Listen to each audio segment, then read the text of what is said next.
2024 की चाल का ये कारवा पहुंच गया है जाटलैंड से मशहूर मुजफ्फरनगर। मुजफ्फरनगर लोकसभा सीट, जहां के बारे में कहा जाता है कि ये लोकसभा सीट इतिहास लिखता है।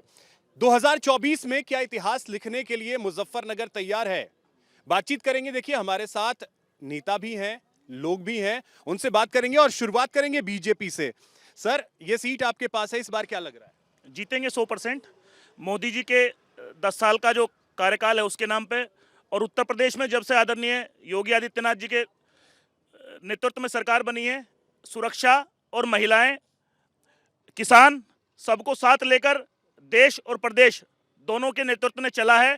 उसके आधार पर मैं कहता हूं कि 100% भारतीय जनता पार्टी मुजफ्फरनगर से चुनाव जीतेगी। आरएलडी के साथ आने से कुछ फायदा या फिर उधर जो गठबंधन हुआ है उससे कोई नुकसान? देखिए, शीर्ष नेतृत्व का जो भी फैसला है उसका हम लोग सम्मान करते हैं। आदरणीय जयंत चौधरी जी के आने से और किसान नेता आदरणीय चौधरी चरण सिंह जी को हमारी सरकार ने भारत रत्न दिया है, उसके बाद से वाकई में इस पश्चिम उत्तर प्रदेश में माहौल बदला है और 100% मैं कह सकता हूं कि मुजफ्फरनगर भारतीय जनता पार्टी चुनाव जीतेगी। आरएलडी जब तक आपके साथ थी, आप बांध करके रख नहीं पाए, अब लग रहा है कि यहाँ चुनौतियां बढ़ गई हैं। कोई चुनौती नहीं बढ़ी है। समाजवादी पार्टी, इंडिया गठबंधन, आदरणीय हरेंद्र मलिक जी बहुत मजबूती के साथ चुनाव लड़ रहे हैं। और अभी देखिए 2 दिन पहले क्या हुआ है। अभी ठाकुर समाज ने किस तरह का, एक गांव में गए केंद्रीय मंत्री संजीव बालियान जी और उन पर किस तरह से वहां लोगों ने किस तरह गुंडागर्दी हुई है, जो उनके साथ में लोग चल रहे थे संजीव बालियान जी की। तो यहाँ पर हरेंद्र मलिक जी बहुत मजबूत चुनाव लड़ रहे हैं और समाजवादी पार्टी यहाँ पर चुनाव जीतेगी और हर जाति धर्म का व्यक्ति उन्हें वोट दे रहा है और उनके साथ खड़ा है। कांग्रेस के साथ का कुछ फायदा लग रहा है? ये तो गठबंधन है, इंडिया गठबंधन है, उसमें आम आदमी पार्टी भी है, कांग्रेस भी है और समाजवादी पार्टी है। सभी पार्टी के कार्यकर्ता और नेता साथ मिलकर के काम कर रहे हैं। पिछली बार के एक साथी बसपा को आपने छोड़ दिया। बसपा का पक्ष रखने के लिए सलमान जी हमारे साथ हैं। सलमान जी, क्या लग रहा है इस बार यहाँ?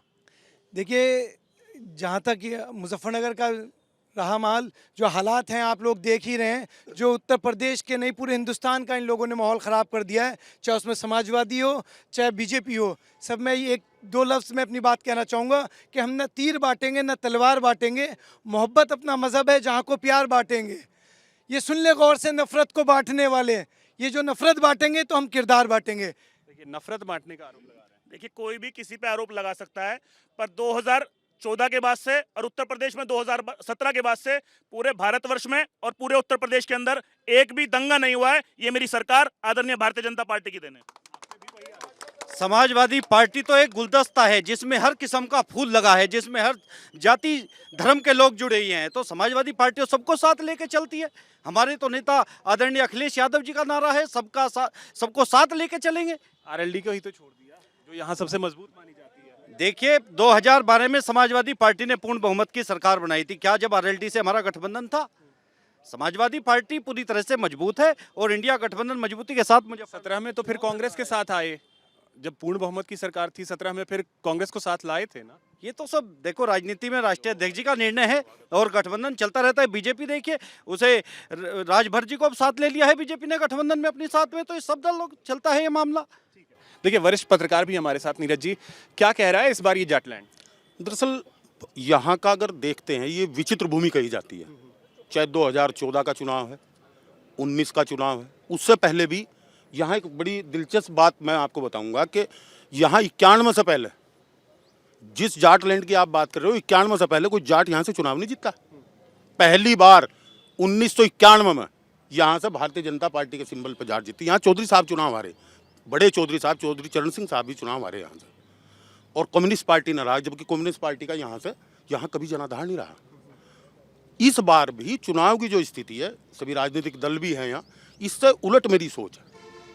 क्योंकि कहीं ना कहीं कुछ ऐसी चीज़ें निकल कर आ रही हैं जिसे देखते हुए ये चुनाव भारतीय जनता पार्टी के लिए कहीं ना कहीं बहुत मुश्किल नजर आ रहा है। ये चौधरी चरण सिंह को जो भारत रत्न दिया गया है और आरएलडी भी अब साथ है, उसका कुछ असर पड़ेगा? दरअसल क्या है, इस चीज़ को भारतीय जनता पार्टी कहती है कि हमने भारत रत्न दिया, हमने भारत रत्न दिया।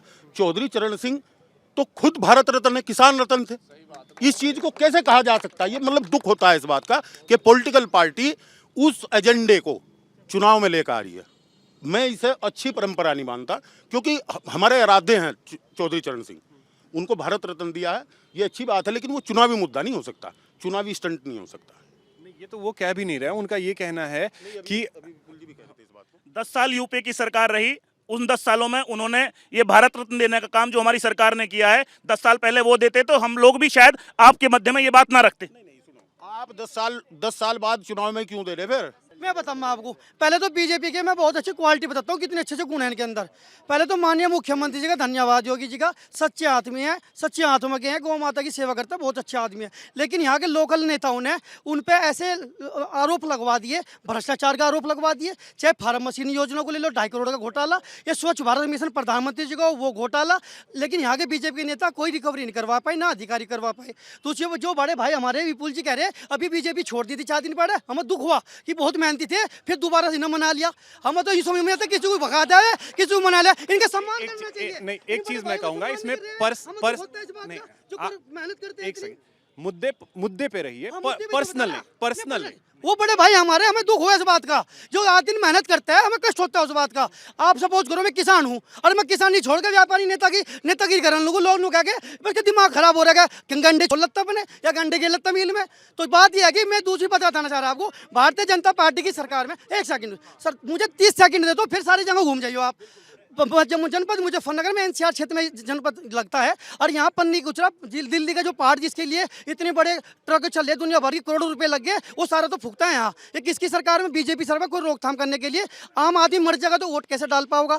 दूसरी बात यह है कि आज ये बताओगे बीजेपी के आम आदमी तो सुरक्षित महसूस कर रहा, मुख्यमंत्री सरकार में बड़ा अच्छा महसूस कर रहा, महिला हो पुरुष हो सब सुकून से सो रहे। लेकिन बीजेपी के नेता 500 गनर ले घूम रहे पूरे 25 पुत्तर में, कोई जैर सुरक्षा पुलिस सुरक्षा, वे किससे खतरा मान रहे? अपने आप से खतरा मान रहे या कर्म ऐसे उनके, या इन्होंने ऐसे क्या कर्म कर रखे जिसने सुरक्षा लेनी पड़ रही बीजेपी सरकार में? बात महिलाओं की हुई है, इधर महिला शक्ति भी हमें नजर आ रही है।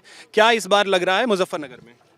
मैं बीजेपी में 15 साल रही हूँ, जिला उपाध्यक्ष थी, हर पदों पर रही हूँ। मैं एक सच बोल रही हूँ तो सच के लिए मुझे कार्यालय पर अंदर बैठाकर बाहर से 2 महिला बुलाकर मुझे पिटवाया। विपुल भाई मुझे अच्छी तरह जानता है, पार्टी का एक कार्यकर्ता एक बहन के लिए नहीं बोल रहा, तो ये किसके लिए बोल लेंगे ये बताओ? एक ये गंभीर आरोप है। नहीं, मैं उस समय था नहीं यहाँ पे। अब जो भी देखो पार्टी के अंदर क्या रहा, पार्टी के शीर्ष नेतृत्व ने इन्हें मनाने का प्रयास किया। अब बहन जी की जो भी इच्छा है उसके बारे में देखो, आदमी व्यक्तिगत रूप से जो बात हो सकती है मैं उस पर कोई राय नहीं देना चाहता। ठीक है, बाकी आप लोग क्या सोच रहे हैं इस बार मुजफ्फरनगर क्या कह रहा है? राधे राधे। सबसे पहले मैं अपना परिचय देती हूँ। मैं रिया किन्नर, राष्ट्रीय महिला एकता संगठन की मैं राष्ट्रीय अध्यक्ष हूँ। जैसे विपुल भाई बोल रहे हैं कि महिलाओं का सम्मान किया है, वो सम्मान उस टाइम पे कहाँ गया जब अंकिता भंडारी का रेप करके उसका मर्डर कर दिया गया, और वो रेप करने वाला एक बीजेपी का ही नेता था। आज तक उसका कोई ऐसा नहीं हुआ। मामला तो चल रहा है अभी, मामला जांच चल रही है, मामला कोर्ट में है। मैं बोल रही हूँ मामला तो चलता रहेगा।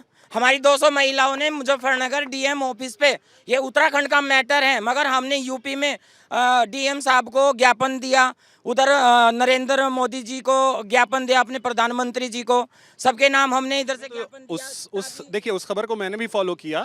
वहाँ धामी सरकार खुद एक्शन ले रही है। वो मैंने इसको लेकर के बीजेपी के नेताओं से, वहाँ के जो मंत्री हैं उनके इंटरव्यूज लिए हैं और उनसे उन्हीं पे सवाल लिए। एक्शन हो रहा है वहाँ। सर मेरी बात तो सुनिए, एक्शन होता ही रहेगा या उस पर कुछ अमल भी होगा, या सिर्फ बोलने में एक्शन होगा? क्या हुआ है मुझे तो नहीं लगता है। अभी 4-5 दिन पहले भी अंकिता भंडारी का केस उठाया, उसमें तो कुछ नहीं हुआ। चलो अंकिता भंडारी को तो आप छोड़िए, दिल्ली में हमारी पहलवान महिलाएं वहाँ पे बैठी रही धरने पे, जिसको समर्थन करने के लिए हमारे राकेश टिकैत जी किसान यूनियन से वहाँ पे गए, और उनके साथ में हम भी गए बेटियों को छुटवाने के लिए। जब उनको अरेस्टिंग हुआ, हमने वहाँ पे मतलब संघर्ष किया उनको छुटवाने के लिए। तब ये एक चीज मैं पूछना चाहूंगा, एक चीज मैं पूछना चाहूँ, मामला क्या था? जो खिलाड़ियों का प्रदर्शन था वो मामला एग्जैक्ट था क्या? मामला पता है? मामला मुझे सारा पता है। क्या पता है, क्या मामला? मतलब जो एक भाजपा के नेता थे उनके ऊपर बोला था कि उन्होंने हमारा शोषण किया, उसमें मतलब कोई नाबालिग लड़की थी उसके ऊपर भी फोस्को एक्ट लग के मुकदमा दर्ज हुआ था। तो वो तो हमें सारा पता है। जब हम केस मतलब कोई केस देखते हैं तो वो पूरा छानबीन करने के बाद में ही हम देखते हैं। मैं भले ही किन्नर हूँ मगर मैं महिलाओं की आवाज़ बन के उठती हूँ, किसानों की आवाज़ बन के उठती हूँ। आप लोग क्या सोच रही हैं इस बार मुजफ्फरनगर क्या कह रहे हैं? हमारी मैडम बताएगी। आप लोग भी तो बोलिए, वोट तो आप लोग भी डालनी चाहिए ना। बस वोट देने का तो सबका अपना अधिकार है, वो तो वोट आने पे ही पता चलेगा कि क्या। महिलाएं अब सुरक्षित हैं योगी सरकार में? नहीं सुरक्षित, महिलाएं सुरक्षित नहीं है। ठीक है, आप लोग क्या मानते हैं? मेरा तो मेन मानना है, जैसे मैंने बाबूजी की बात सुनी, मुझे लगता है कि इनकी लड़ाई ना मीडिया से है। विपक्ष का काम मीडिया करे, ये इनकी सोच है। देखिए, मैंने पहले ही बात क्लियर किया कि जो यहाँ का भ्रम है उसे कोई दूर नहीं। वही मैं कहना चाहता हूँ, इनकी लड़ाई विपक्ष है ना कि मीडिया से है। चौथे स्तंभ पे ये सवाल उठा रहे हैं, इनको सोचना चाहिए। चौथे स्तंभ पे तो कम से कम सवाल ना उठाएं। बिल्कुल, ये देखिए, ये लोगों का भ्रम है। आप भाई साहब, भ्रष्टाचार भूमाफियाओं के खिलाफ में 28 साल से बैठा, दुनिया का सबसे लंबा धरना बन गया, और आदरणीय तीनों खड़े हैं यहाँ। बसपा खड़ी, बस भाजपा खड़ी और सपा खड़ी। भाई अगर कहीं मैं गलत हूँ तो यहीं से जेल भेज दो, और सही हूँ तो मुझे न्याय क्यों नहीं मिल रहा। मैं आपके माध्यम से, और बात सुनो, मैं आपके माध्यम से एक बात कहता हूँ, योगी जी, अखिलेश जी और मायावती जी, तीनों उठा के मुझे किसी चौराहे पर फांसी दे दो अगर मैं गलत हूँ तो। नहीं तो ये माफियावाद और भ्रष्टाचार क्यों नहीं खत्म होता? ये खत्म क्यों नहीं हो पा रहा है? मेरा तीनों ही पार्टियों से, इसका तीनों से ये खत्म क्यों नहीं? जांच चल रही है, जनप्रतिनिधि के माध्यम से प्रयास करेंगे कि माननीय मुख्यमंत्री तक क्या देखिए, ये आरोप आप पे भी है। उसमें जांच चल रही है और कोर्ट में केस है, इनका कोर्ट में केस चल रहा है। वो तो लेकिन नहीं, मैं अपना हमें तो देखिए अभी लंबा वक्त हो गया, अभी बाहर से दोनों बीजेपी सवाल तीनों से था और बात सही है। जब इतने मास्टर जी का मामला जो चल रहा है वो बात वाकई जेन्युइन है। जो इन्होंने लड़ाई लड़ी है पब्लिक की, वो कोई नहीं लड़ाई लड़ सकता। ये अपनी लड़ाई नहीं लड़ रहे, ये पब्लिक की और जनता की लड़ाई लड़ रहे। वरुण जी, मैं सबसे पहले अपना परिचय करा दूं। मेरा नाम अंकित शर्मा है, जिला उपाध्यक्ष हूं समाजवादी पार्टी से। आप ये बताइए, मास्टर जी की बात का मैं प्रत्युत्तर दूं या आपने जो 2024 का प्रश्न किया था हम सभी से, या उसके बाद उस विषय में मैं आपसे बात करूं? अगर देखो, इसमें तो 10 साल से भारतीय जनता पार्टी की सरकार है भाई साहब, 10 साल से भारतीय जनता पार्टी की सरकार है। चलो, अगर आप हमारी सरकार पर उंगली उठा रहे हो, 10 साल से ये कहाँ सोए हैं? दूसरी बात, 2024 के चुनाव की बात, संजीव बालियान जी चुनाव लड़ रहे हैं यहाँ से। जो भाजपा का कोर वोटर था, ठाकुर समाज, त्यागी समाज से, त्यागी समाज स्वयं निर्दलीय चुनाव लड़ रहे हैं यहाँ, सुनील त्यागी जी।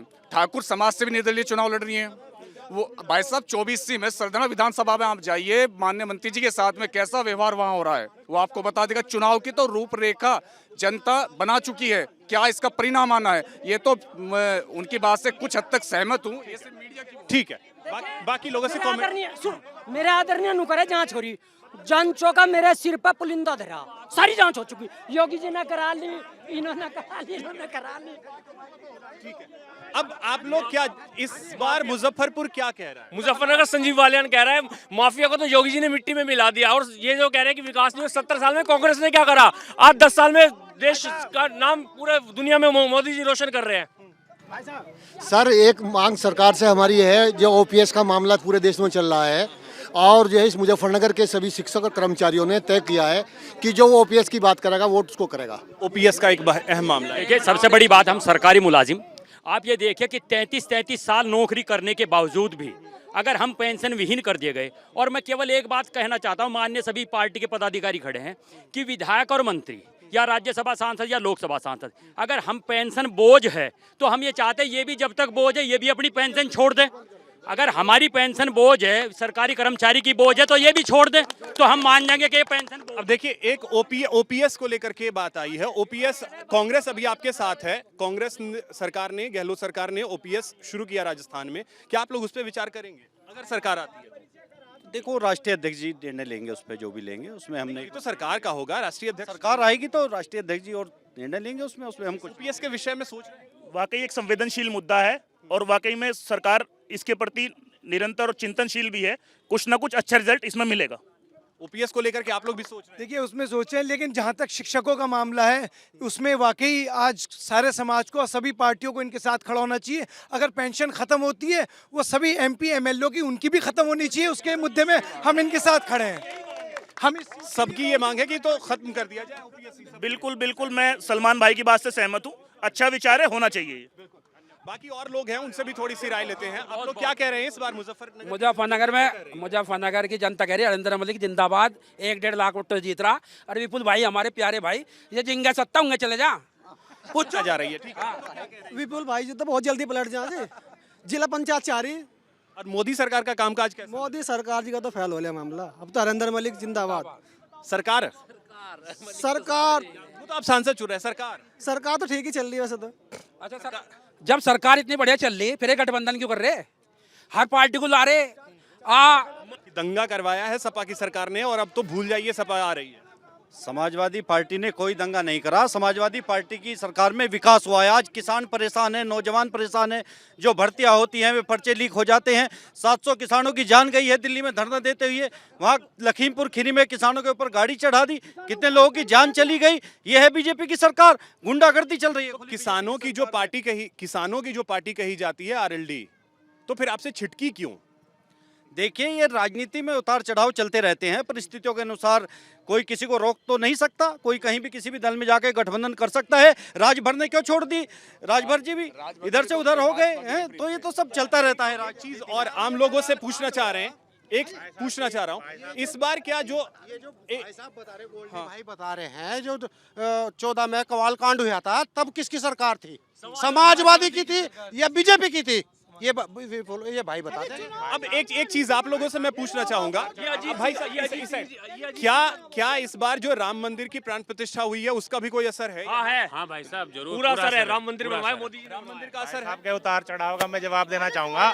हमें ना राम मंदिर का असर है, ना किसी चीज का असर है, हमें अच्छाई का असर। वोट नहीं मांगी जाकर भगवान के नाम से वोट नहीं मांगनी चाहिए, अपने काम से नाम की वोट मांगनी चाहिए। हिंदू मुसलमान के नाम से वोट नहीं मांगनी चाहिए। देखिए, राम मंदिर 370 ये सब बीजेपी के एजेंडे में रहा है और जो पार्टी अगर करेगी तो वो दिखाएगी कि हमने किया है। तो क्या लग रहा है कि उसका असर यहाँ नहीं, निश्चित रूप से धारा 300 असर मतलब उस चीज लोगों के जहन में है। 370 एक मुद्दा जो था वो जहन में है। और जहां तक राम मंदिर का सवाल है, तो ये आस्थाओं से जुड़ा हुआ तो मैटर है ही है, इसमें तो कोई नकार नहीं सकता, ना भाजपा ना सपा कोई नहीं नकार सकता। लेकिन ये मुद्दे, हिंदू मुसलमान वाला मुद्दा इस चुनाव में कम से कम आ नहीं सकता, नहीं आएगा। तो ये तो बहुत अच्छी चीज है। हाँ बिल्कुल। अच्छा, एक चीज मैं अभी बताऊंगा। अभी मुख्तार के बारे में बात हुई थी कि मुख्तार अंसारी को कुछ लोगों ने, समाज ने या किसी ने बताया। मुजफ्फरनगर प्रसाद मौर्य का एक मिनट सुनो, वो हाँ स्वामी प्रसाद को छोड़ दो। एक बात आई, हरिंदर मलिक यहाँ से मेंबर पार्लियामेंट का समाजवादी पार्टी से चुनाव लड़ रहे हैं। सभी लोग हैं यहाँ, सभी पार्टी के नेता भी हैं। 46 साल की राजनीति में उस आदमी पर एक मुकदमा नहीं है, और एक्स पर, भारतीय जनता पार्टी के ऑफिशियल एक्स पर उस आदमी को माफिया बताया गया। दुर्भाग्यपूर्ण है ये राजनीति। मतलब उस आदमी के व्यक्तिगत चरित्र पर कैसा हमला करोगे आप बताइए इस चीज। मतलब उस आदमी पर एक धारा 144 है कवाल कांड की, जिस कवाल कांड से भारतीय जनता पार्टी आई, और आज उस आदमी को माफिया बताया जा रहा ट्विटर हैंडल पर, एक्स पर। बहुत दुर्भाग्यपूर्ण है। ऐसी राजनीति नहीं होनी चाहिए। अगर मुख्तार, हम कह रहे मुख्तार माफिया था। प्रसाद मौर्य का बयान आया है, स्वामी प्रसाद मौर्य बयान के भी आ रहा हूं आपके पास। एक चीज, राम मंदिर 370 ये सब मैटर कर रहा है, बहुत ज़्यादा मैटर कर रहा है। अच्छा कार्य हुआ है, लोगों की श्रद्धा और आस्था जुड़ी हुई है। जिन लोगों को परेशानी है उनको परेशानी होगी, हमारा तो आस्था का विषय है। हम लोग खुल के वोट करेंगे, सपोर्ट करेंगे। जय श्री राम का नारा है। हम लोग, पहली बात तो ये है कि जो भाई साहब कह रहे हैं ना वंशवाद की राजनीति अगर बीजेपी से ज्यादा कोई कर रहा हो तो इससे पूछो कि वंशवाद की राजनीति से ज्यादा बीजेपी में है। 18 से ज्यादा टिकट बड़े नेताओं के पुत्र और पुत्रियों को दिए गए हैं। रही बात या अभी एक भाई सज्जन कह रहे थे कि 10 साल मोदी जी के नाम पर, सिर्फ मोदी जी के नाम पर ही वोट है भाई साहब, ना कोई काम करा और ना आगे करने के। और सुनो, लास्ट टाइम हरिंदर मलिक चुनाव यहाँ से जीतने जा रहे हैं, आज भी जीत रहे, 19 को भी जीत रहे। मेरा आपसे ये कहना है कि यहाँ सब भाई कह रहे हैं कि माफिया राज खत्म हो गया है। मैं सबसे एक बात ये कहना चाहता हूँ कि जैसे टेनी जे जो गृह राज्य मंत्री थे, जिन पे देश का जिम्मे था, उनके बेटे ने सरेआम 3 किसानों पे जो है गाड़ी उतार दी। उन्हें कौन सी उपाधि दें हम? भाई माफिया की दें या गुरुजी की दें? कौन सी उपाधि देना चाहेंगे? मैं भाजपा वालों से पूछना चाहते हैं, मतलब कौन से धर्मगुरु बनाना चाहेंगे उन्हें? पेपर लीक अगर हो रहा है, कार्रवाई नहीं 100% कार्रवाई हुई है। मुख्यमंत्री ने आश्वासन भी दिया है। और मैं फिर कहना चाहता हूं, प्रधानमंत्री नरेंद्र मोदी जी ने सबका साथ, सबका विकास, सबका विश्वास, सबके प्रयास के नारे के साथ, और उत्तर प्रदेश में योगी जी के सुशासन के इन 6-7 सालों के अंदर जो बदला है, उसी के नाम पे ये भारतीय जनता पार्टी यहां से चुनाव जीतेगी। अब एक चीज और मैं आप लोगों से समझना चाहूंगा जरा कि आरएलडी और बीजेपी साथ आई है। आरएलडी पिछली बार सपा के साथ थी, बसपा, सपा और आरएलडी साथ थे। इस बार बीजेपी से अलग हुई है, उसका कोई असर यहाँ पे दिखेगा? नहीं, आज आरएलडी बीजेपी के साथ है, कोई असर नहीं। बीजेपी जीतेगी, संजीव वाले 1 लाख वोटों से जीतेंगे जब दोनों साथ। देखिए, ये राजनीतिक मुद्दा है। 1 और 1 11 हो, लेकिन 111 हुई है जी। लोक दल से जुड़ गए हम। संजीव बालियान भारी मतों से जीतता जी। भाई साहब मैं बताऊं, भाई साहब ने परिवर्तन की बात करी थी। इन्हें एक बार दिया गया था अखिलेश के चुनाव में, ठीक है, 400 के करीब वोट आई थी इनकी सीटें, ठीक है। उस समय में अपने युवा होने के नाते कुछ नहीं कर पाए, तो पब्लिक ने जन समर्थन मोदी को दिया, उन्होंने कुछ करा तभी दोबारा सरकार बनी। अभी भी अगर कुछ करा होगा तो सरकार उनकी बनेगी, नहीं तो फिर कोई भी बन सकता है। तो किया है या नहीं किया है? वोटर तो आप लोग किया है भाई साहब, किया है, जब तो हम कह रहे हैं। चौधरी साहब ही करेंगे और बीजेपी की और कोई नहीं कहने का, हो तो सब अपनी जगह सही कर वोट करेंगे। मतलब जयंत चौधरी का साथ आना कारगर है या? जी खुद भी तो वोट करेंगे बीजेपी की, लेकिन और कोई नहीं कहने, हो तो अपनी मर्जी से करेंगे। समाजवादी को जैन जी के जाने से कोई नुकसान नहीं है। और आपको एक बात बताऊं भैया, अगर इस सीट की बात करूं, मेरा व्यक्तिगत जो है, यहाँ जो लोगों का मतभेद है वो पार्टी से कम प्रत्याशी से ज्यादा है। आप समाजवादी के प्रत्याशी को देख लीजिए, 46 साल की। एक चीज और था, अमूमन हमने ये देखा है कि एक सेकंड, अमूमन हमने ये देखा है कि लोग कैंडिडेट को कम पिछले दो इलेक्शंस में देखे। 14 में मोदी को देखते थे, वैसे ही 19 में हुआ मोदी को देख रहे थे। क्या वही स्थिति है इस बार भी? स्थिति जो है लोगों ने खराब की हुई है, बिरादरीवाद का चुनाव बना दिया है, जबकि राष्ट्रवाद का चुनाव होना चाहिए, बिरादरीवाद का। तो कैंडिडेट देखना चाहिए कौन कैंडिडेट कितना सक्षम है, कितना पढ़ा लिखा है। पढ़ा लिखा कैंडिडेट बहुत जरूरी है, आपकी बात को समझ सकता है, रख सकता है। क्या है संजीव बालियान जितने पढ़े लिखे कोई MP हैं? अगर पूरी संसद में भी हो तो बता दीजिए, क्या वो? अब आप लोगों से एक चीज, ये मोदी सरकार ने एक बहुत बड़ा फैसला लिया कि महिलाओं को 33% आरक्षण दिया है, ठीक है, 33% आरक्षण। मानते हैं कि सही फैसला है या गलत? फैसला नहीं है, कहाँ ये 33% आरक्षण दिया, कितने टिकट दिए महिलाओं को? और फिर मैं मौजूद हूँ, मैं सच बोली हूँ, एक जिला 10 के आगे उसे सपोर्ट करा संजीव बालियान ना, मंत्री ना, और मेरे को कार्यालय के अंदर बाहर की महिला बुलाकर बैठाकर पिटवाने का एग्जाम, ये आरक्षण है? महिलाएं तो खुद आजादी की बात कर रही। 33% आरक्षण जो दिया है, लग रहा है कि सही है? ये सिर्फ बोलने में हुआ है। 33% में वोट कितने आए? दूसरी नहीं, 33% बोलने में नहीं, 33% ये संसद से पास हो चुका है, पास हो चुका। चला कहाँ है? कितने तो टिकट दिए, दूसरी बात कितनी नौकरियां दी, कितना रोजगार दे दिया, रसोई इतनी महंगी कर दी, रोटी जो खाते ना तुम लोग, अभी आपको पता नहीं होगा वो महिला किस तरह बना रही है। 1400 का सिलेंडर लेके बैठी है जो 400 का लेती थी। कहाँ से करें? कहाँ है 33%? महिलाओं को पिटवा दिया, सड़क पे रौन दिया गया। कहाँ थी सरकार उस समय जब वहाँ पे जो है ना वो पहलवान पिट रहे थे? जब कहाँ थी सरकार जब मणिपुर में? अच्छा, पहलवान वाला मामला हाँ, मैं बिल्कुल आप ही के पास। पहलवान वाला मामला पता है कि वो मामला था क्या? वो महिला कुछ भी था, उनका आरोप था मामला नहीं कोई, मैं वहीं पे था, मैं वहीं पे थी, गाजीपुर मैटर पे बैठी हुई थी उस समय पे, वो सड़क पे थी, पुलिस वाले उन्हें पैरों से रौंद रहे थे। कहाँ थे उस समय सरकार? महिलाओं को आरक्षण देना सही है या नहीं? सही है, बिल्कुल 100% सही है तो नहीं, मिला तो नहीं, कितनी सीटों से मिला ये बताइए आप मुझे। 2029 के लिए है ना, अभी आप वो बताएं। सिर्फ वोट मांगने का काम है ताकि महिलाएं जो हैं भ्रमित हो जाएं, और ऐसा नहीं होगा। भारत सरकार में महिलाएं जो हैं पढ़ी लिखी हैं, वो जानती है अपने। क्या महिलाओं को जो आरक्षण दिया गया है सही है या नहीं? राम मंदिर का क्या असर भी यहाँ दिख रहा है इस बार? नहीं, यहाँ नहीं दिख रहा सर। महिलाओं का आरक्षण दिया है वो लॉन्ग टर्म का है, लॉन्ग टर्म में उनको मिल जाए। आगे क्या होगा, सरकार किसकी बनेगी, ये भविष्य के गर्भ में बातें हैं। दिया है, अच्छा दिया है। धीरे धीरे क्लोजिंग की तरफ बढ़ते हैं। क्या इस बार लग रहा है यहाँ? नरेंद्र मोदी जी के विकास और उत्तर प्रदेश में योगी आदित्यनाथ के सुशासन के नाम पर हम 80 की 80 लोकसभा सीटें जीतने जा रहे हैं। क्या लग रहा है? क्योंकि कांग्रेस साथ आई है, 2017 में भी आप लोग साथ थे लेकिन काम नहीं कर पाए थे, इस बार काम कर पाए। समाजवादी पार्टी इंडिया गठबंधन मजबूती के साथ चुनाव लड़ रहा है और यहाँ पर जो वोट पड़ेगी वो किसानों के मुद्दे पर पड़ेगी और आवारा पशु जो लोगों की जान ले रहे हैं, जो किसानों की फसलों को खा रहे हैं, उस पर वोट पड़ेगी। गांव का आदमी, गांव देहात का आदमी आवारा पशुओं से परेशान है, किसानों को फसलों का दाम नहीं मिल रहा है, युवाओं को नौकरी नहीं मिल रही है, उस पर वोट डालेगी और समाजवादी पार्टी इंडिया गठबंधन 80 की 80 सीटें जीतेगा। क्या लग रहा है बसपा के लिए इस बार? क्या लग रहा है? क्योंकि पार्टी में कितने युवाओं को नौकरी मिली, या भी बीजेपी भारतीय जनता पार्टी क्या ये बछड़े अपने घर से ला के छोड़ रही है? अब ये चीज आपसे समझना चाहेंगे, बसपा कहाँ स्टैंड कर रही है इस बार? देखिए, आज बसपा अपना आप में मजबूत है, इसीलिए अकेली खड़ी है। जहां समाजवादी पार्टी को कांग्रेस की जरूरत पड़ी या बीजेपी को लोकदल की जरूरत पड़ी, बहुजन समाज पार्टी अपनी जगह मजबूत खड़ी है और अपनी विचारधारा को लेके गरीब मजदूर बेसहारा लोगों के लिए आवाज़ लेके आज खड़ी है। और मुझे उम्मीद है जो ख़ास तौर से आज समाजवादी पार्टी मुस्लिम वोटों को भ्रमित करने का काम कर रही है, मुसलमानों को सम्मान देने का काम ना कभी समाजवादी में हुआ है ना कभी होगा। समाजवादी ने आपने देखा ST हसन साहब जैसे तक को लोगों का टिकट काट दिया। समाजवादी चाहती है कि मुस्लिम जो है बहैसियत एक वोटर के रहे ना कि एक लीडर।